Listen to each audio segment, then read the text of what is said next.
Welcome to How to Make Candles. I am going to give you a little overview of the different items that you're going to need for class. Here's a general idea. Some of these items are optional. You are absolutely going to need a container of some kind to put your candle in. You're definitely going to need a pot and a smaller pot that can fit inside of the bigger pot.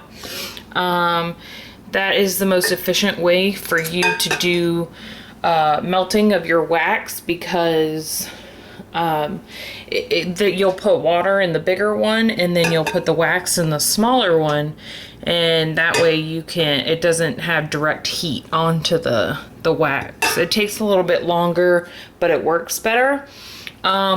The pot, these happen to be ones that I have set aside specifically for candle making. That's why they look like crap.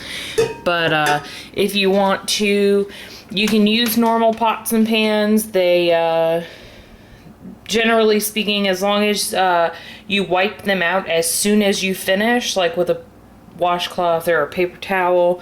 Probably paper towel is best because you probably don't want the wax on your washcloths, but yeah, just wipe them out with a paper towel as soon as you are done. You're definitely going to need wax. This is soy wax right here, and this is palm wax. These are like little tiny beads.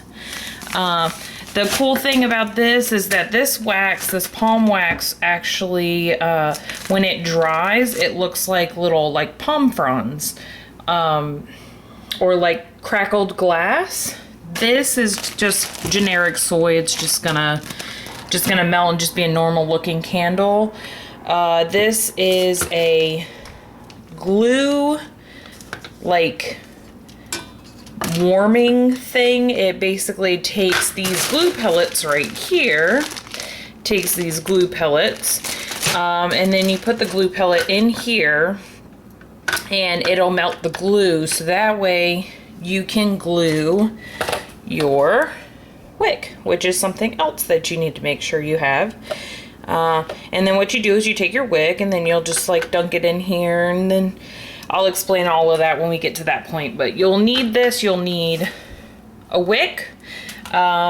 They've got this roll of wick material at the craft store. But they also make the wicks that already have the metal tabs on the bottom. So that way all you have to do is just put a little bit of glue on the metal tab and then tamp the metal tab down at the bottom of the container.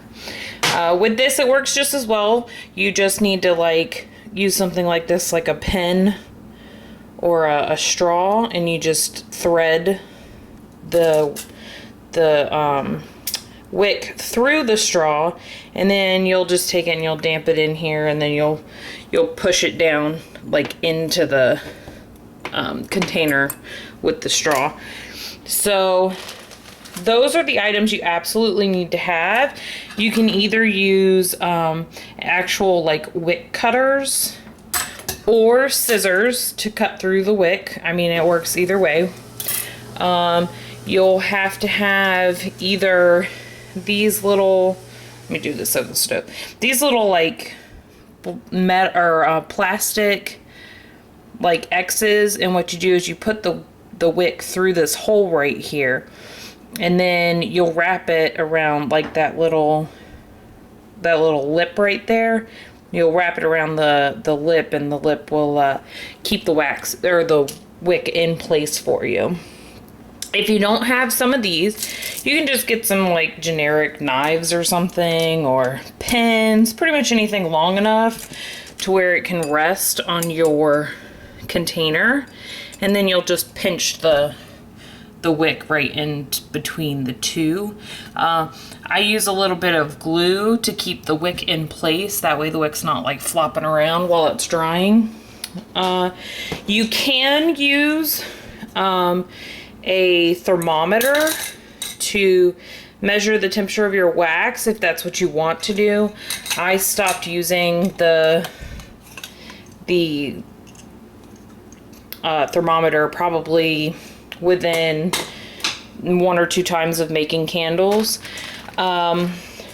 Optional items, you can do dye chips if you want to add color. They're just like these little like chips that they're wax chips, and they just add some color to your candle. And then there's also, you can do fragrance if you want. These say candle or B&B. The B&B is Bath and Body, so you can also use these to do, like if you want to make melt and pour soaps, or if you want to make lotions or shampoos or anything like that. Like, these are good for that. This one right here says not for skin products. So this is not a fragrance that you can use for that kind of stuff. This is a fragrance that's pretty much only for candles and oil burners. And I believe that is everything, and I look forward to teaching you. So please leave a comment below if you have any questions, and I will update you guys later. Thank you.